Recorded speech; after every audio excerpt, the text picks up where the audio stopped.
The end of the 2025 season is nigh, and after the drama of last weekend's disqualification for McLaren, there's never been a better time to follow F1. Lando Norris could win the championship this weekend in Qatar, or it could go down to the wire at Abu Dhabi. Norris is 24 points ahead of Oscar Piastri and Max Verstappen, who are level on points, and here's what's to come this weekend. It's the Arabian Desert, so it's expected to be hot and humid.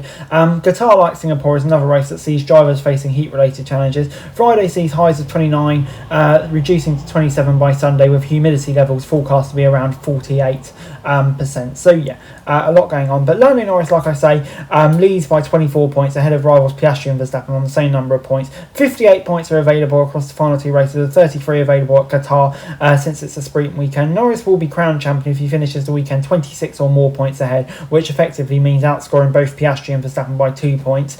For other scenarios, I mean, yeah, you can find your own site, because yeah, it's going to get pretty complicated, I suspect. But yeah, Losail International Circuit served as a motorbike circuit prior to joining the F1 calendar in 2021 on a 10-year deal. Qatar didn't host the Grand Prix in 2022, focusing on the World Cup, but it returned in 23 and 24. The circuit is one of the most demanding on the calendar, with long straights, sweeping high corners, and coupled with intense heat and humidity, making conditions for the cars difficult.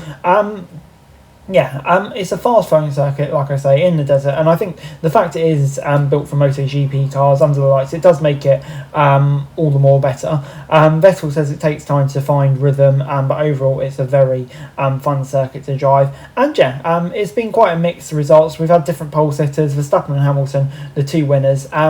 Yeah, it was quite a scrappy win for Verstappen that saw 3 safety cars and 10-second stop-go penalty for Norris when he was running in second. Leclerc finished second in the end, ahead of Piastri. On paper, Qatar should suit McLaren. The combination of smooth, high-grip track surface with medium to high speed, long-duration corners play to the strength of the MCL 39. However, if this season's taught us anything, it's that the form guide counts for nothing. Combined with Max Verstappen's relentless push to remain in the fight, we're backing the defending champion to do well here as well. And yeah, potentially lead to a very spicy final race.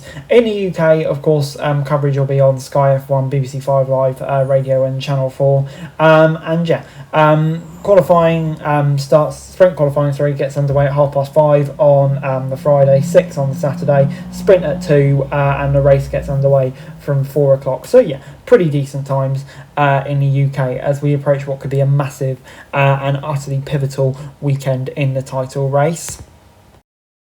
And before I go, my predictions for this weekend, I think, yeah, like I said, it's going to suit McLaren this circuit. I'm going to say the sprint will be Norris. I think, quite recently he's been getting up to speed quite quickly. I think he's had qualifying pace as well. But I don't know, something just tells me I expect Piastri to really do well.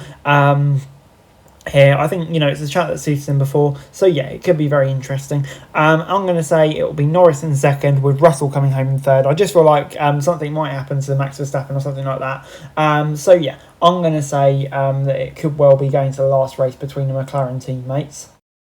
It was a good Friday for McLaren as Oscar Piastri top sprint qualifying ahead of George Russell actually in second. Great job from him, and Lando Norris in third. I think Piastri will be relatively satisfied with that. Obviously would have wanted Norris further down. Tsunoda qualified Verstappen, believe it or not, so quite surprising there. But definitely looks like McLaren are the fastest so far. Mercedes and Red Bull in the mix too. Ferrari miles off again. Lewis Hamilton out in SQ1, very, very disappointing for him, and Leclerc also nowhere. So yeah, very disappointing. Guys, that's it for this video. Thanks very much for watching. Remember to like, share and subscribe. Follow us on our socials, link in the description below for daily F1 news, meme and content. Subscribe to our other channels on screen right now, that'd be greatly appreciated. Thanks very much for watching. Peace out.